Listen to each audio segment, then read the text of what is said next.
সিজারে বাচ্চা হলে নাকি সন্তান পালনের পূর্ণ সওয়াব পাওয়া যায় না, জান্নাত পাওয়া যায় না, এই কথা কতটুকু সত্য? নিজের ছোট বাচ্চাদের মারধর করলে কি গুনাহ হবে? ইমাম নামাজে ভুল করলে মুসল্লি নামাজ হবে কিনা? জুমার দিন মসজিদে খুতবা পড়ার সময় মহিলারা বাসায় নামাজ পড়তে পারবে কি? বিয়ের সময় পাগড়ি শেরওয়ানি পড়ার বিধান কি? 8 বছরের বাচ্চা সালাত আদায় না করলে কি মা বাবার গুনাহ হবে? স্কুলে থাকতে মুড়িওয়ালা মামা বেশি টাকা দিয়েছিল আর সেটা নিয়েও ছিলাম, এখন কি করতে পারি? ঘরে বা অফিসে জামাতে নামাজ আদায় করার সময় কি আজান দেয়া লাগবে? চুল কেটে গোসল না করে নামাজ পড়া যাবে কি? আমি একজনের কাছ থেকে 2 লক্ষ টাকা ধার এনেছি, দেওয়ার সময় আমি কি তাকে খুশি হয়ে কিছু বাড়িয়ে দিতে পারি? তাকে শুধু হবে? ফরজ গোসল সঠিক নিয়ম বলবেন, ঠিক।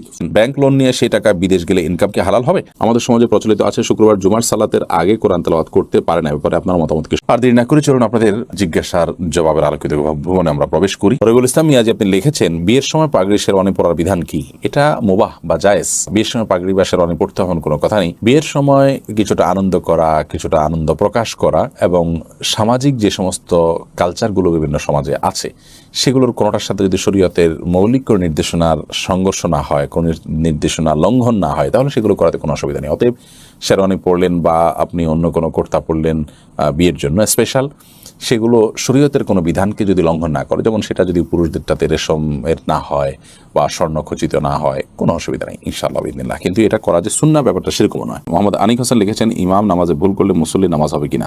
ভুল যদি এরকম হয় যার ফলে নামাজ নষ্ট হয়ে যাবে, তাহলে মুসল্লির নামাজ নষ্ট হয়ে যাবে। ভুল যদি এমন হয় রিকভার করার মতো, তাহলে মুসল্লিও ইমাম সাহেবের সাথে সেদে সহ দিয়ে রিকভার করবেন। আর যদি ভুলটা মানে ওই লেভেলের না হয়, যা সুন্নতের এদিক সেদিক হয়, তাহলে সেক্ষেত্রে নামাজ তো হয়ে যাবে, কোনো অসুবিধা নেই। এমনি রিফাত হাসান রিফাত লিখেছেন, অন্যের ওয়াইফাই পাসওয়ার্ড চুরি করে চালালে কি গুনাহ হবে? অবশ্যই গুনাহ হবে, কারণ তাতে তার স্পিডে আপনার প্রভাব ফেলবে এবং সেটা পাসওয়ার্ড দেওয়ার মানেই হলো সে আরেকজনের জন্য মুক্ত রাখতে চাচ্ছে না, তাহলে সেই ক্ষেত্রে তাকে এটা তার অধিকারকে আপনি এটা লঙ্ঘন করছেন এবং ক্ষুণ্ণ করছেন। এমনি ইয়াসিন সাজিদ লিখেছেন, মসজিদে ঢোকার পরে যে 2 রাকাত সুন্নত নামাজ আদায় করতে হয় সেটা কিভাবে নিয়ত করব? আপনি মসজিদে ঢোকার সালাত আদায় করতেছেন, তাহিয়াতুল মসজিদ পড়তেছেন, এই নিয়ত করে আল্লাহু আকবার বলে হাত বেঁধে ফেলবেন, বাস সেটাই যথেষ্ট হয়ে যাবে। কান্ডেলা আইডি থেকে আপনি লিখেছেন, বাবার জমির পরিমাণ থেকে মেয়েরা যদি ইচ্ছাকৃতভাবে ভাগ না নেয় তাহলে তার ভাইদের কি গুনাহ হবে? মেয়েরা যদি ইচ্ছাকৃতভাবে না নেয়, তাদের থাকার কারণে তারা ভাইদের জন্য ছাড় দিয়ে দিছে, সন্তুষ্ট চিত্তে সম্পূর্ণ কোনো পরিবেশের দ্বারা প্রভাবিত হয়ে না, তাহলে সেক্ষেত্রে সেটা জায়েজ আছে, কোনো অসুবিধা নেই, ভাইদের গুনাহ হবে না। শারমিন নাইম লিখেছেন, জুমার দিন মসজিদে খুতবা পড়ার সময় মহিলারা বাসায় নামাজ পড়তে পারবে কি?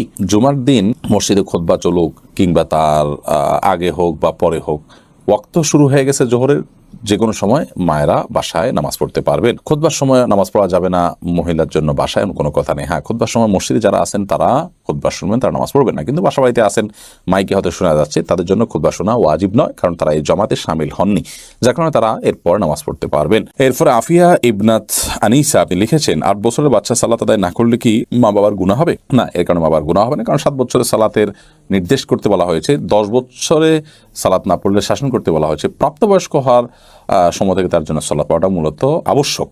তো প্রাপ্তবয়স্ক হলে যেন সালাত পড়তে পারে সে, এই জন্য আগে থেকে তাকে অভ্যাস করে তোলা, এটা মা বাবার কর্তব্য। সে যদি তারা একেবারেই না করেন, ঢিলা দেন, এরপরে প্রাপ্তবয়স্কের উপর ছেলে নামাজ না পড়ে, তাহলে সেক্ষেত্রে বাবা মা অবশ্যই তার জন্য দায়ী থাকবেন। ফাতিহুল আল আমিন আপনি লিখেছেন, ঘরে বা অফিসে জামাতে নামাজ আদায় করার সময় কি আজান দেয়া লাগবে? যদি আপনি পৃথক কোনো জায়গায় জামাতের অ্যারেঞ্জ করেন এবং সেখানে আপনি নিয়মিত জামাত করেন, বা আপনার সেটা মূল কোথাও জামাত হয়েছে তার থেকে অনেক দূরে, তাহলে সেক্ষেত্রে আপনি আজান দিবেন। আর যদি এমন হয় যে আপনি হঠাৎ করে এখন জামাতে শামিল হতে হচ্ছে, তাহলে আপনি একামত দিয়ে সেখানে জামাত করে ফেলবেন। মিম আইডি থেকে আপনি লিখেছেন, নিজের ছোট বাচ্চাদের মারধর করলে কি গুনাহ হবে?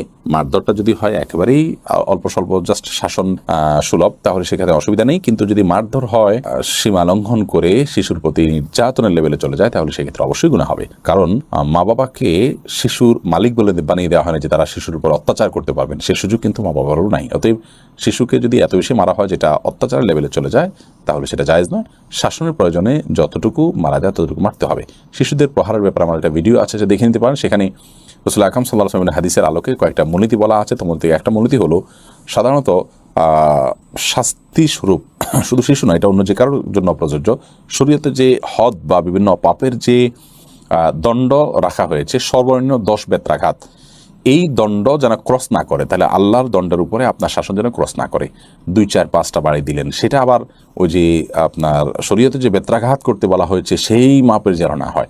আর শিশুদের ক্ষেত্রেও তাদের সহ্য ক্ষমতা নিশ্চয়ই অনেক কম, বিধায় সেই দিকটা বিবেচনা করে তাদের শরীরে আঘাত পড়ে, তারা ব্যথা পায় এবং কষ্ট পায়, অসুস্থ হয়ে পড়ে। অনেক মা বাপ এরকম জুলুম করেন, সেরকম মারধর করা অবশ্যই গুনাহের কথার জন্য তারা আল্লাহর কাছে জবাবদিহি করতে হবে। নয়নতারা সরকার এআইডি থেকে আপনি আমাদের ইসলামী প্রশ্নোত্তর পেজে প্রশ্ন করে লিখেছেন, স্কুলে থাকতে মুড়িওয়ালা মামা বেশি টাকা দিয়েছিল আর সেটা নিয়েও ছিলাম, এখন কি করতে পারি? মুড়িওয়ালা মামাকে যদি খুঁজে পান ফেরত দিবেন, আর খুঁজে না পাইলে মামার পক্ষ থেকে আপনি দান করে দিবেন যে আল্লাহ এই টাকার সওয়াবটা সেই মুড়িওয়ালা মামার আমলনামা আপনি পৌঁছে দিন, কোন গরিব দুঃখীকে দান করে দিবেন। এরপরে বাবু আর সাদুজ্জামান আপনি লিখেছেন, চুল কেটে গোসল না করে নামাজ পড়া যাবে কি? চুল কাটার পর যদি আপনি গোসল না করেন তারপর নামাজ পড়তে পারেন, কারণ চুল কাটার পরে গোসল ফরজ হয় না। তবে হ্যাঁ, চুল কাটার পর চুল পড়তে পারে, বিশেষ করে মসজিদে যখন যাবেন মসজিদ নোংরা হতে পারে, সেজন্য আপনি যদি ভালো করে পরিষ্কার করেন মাথাকে, যে কোনো চুল পড়বে না, ঝরবে না, এক দুটা পড়তে পারে কিন্তু নর্মালি কোনো চুল পড়বে না, এরকম যদি আপনি সেটাকে ভালো করে ঝেড়ে নিতে পারেন তাহলে আপনি গোসল করা ছাড়াও নামাজ পড়তে পারেন। বিশেষ করে অনেক সময় দেখা যায়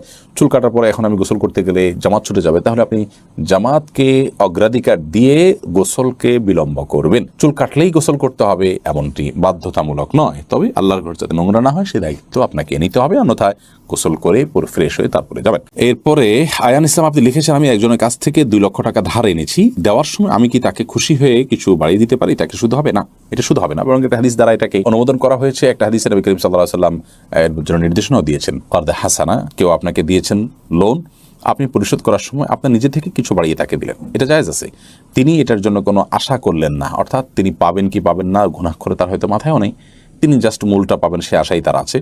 আপনিও দিবেন আগে থেকে এরকম কোনো চুক্তি তার সাথে করেননি, জাস্ট দেওয়ার সময় আপনি একটু বাড়িয়ে দিলেন, এটা কিন্তু সুদের অন্তর্ভুক্ত হবে না, এটা জায়েজ হবে ইনশাআল্লাহ বিদিনিল্লাহ। এমডি আলামিন হোসেন লিখেছেন, ফরজ গোসল সঠিক নিয়ম বলবেন। ঠিক, ফরজ গোসলের সঠিক নিয়ম হলো শরীর বা কাপড়ের কোথাও নাপাক থাকলে সেই জায়গাটা আগে ধুয়ে ফেলতে হবে, এরপরে আপনি কুলি হাত ধোবেন কবজি পর্যন্ত 3 বার, এরপরে কুলি করবেন গড়গড়া করে, এরপরে নাকে পানি দিবেন ভালো করে, তারপরে মুখ ধোবেন, হাত ধোবেন, এরপরে পুরো শরীরে পানি ঢেলে গোসল করবেন, আসার সময় 2 পাও ধুয়ে বের হয়ে চলে আসবেন। এটাই ফরজ গোসলের সুন্নাহসম্মত পদ্ধতি। রাফি খান লিখেছেন, ব্যাংক লোন নিয়ে সেই টাকা বিদেশ গেলে ইনকাম কি হালাল হবে? আপনি বিদেশ গিয়েছেন ব্যাংক লোন নিয়ে, কাজটা হারাম করেছেন। যদি ব্যাংক লোনটা সুদি লোন হয়ে থাকে কাজটা হারাম করেছেন, যার কারণে আল্লাহর কাছে ইস্তিগফার তওবা করবেন। কিন্তু সেখানে যাওয়ার পর আপনি বৈধ খাতে শ্রম দিয়ে পারিশ্রমিক নিয়েছেন, এভাবে উপার্জন করেছেন, আপনার সেই উপার্জনটা হারাম হয়ে যাবে না সবগুলো, সেটা জায়েজ হবে। পপি ইসলাম আপনি লিখেছেন, সিজারে বাচ্চা হলে নাকি সন্তান পালনের পূর্ণ সওয়াব পাওয়া যায় না, জান্নাত পাওয়া যায় না, এই কথা কতটুকু সত্য? না, এরকম কোনো কথা হাদিসে বলা হয় না যে সিজার হলে হবে না অন্যটা হলে হবে,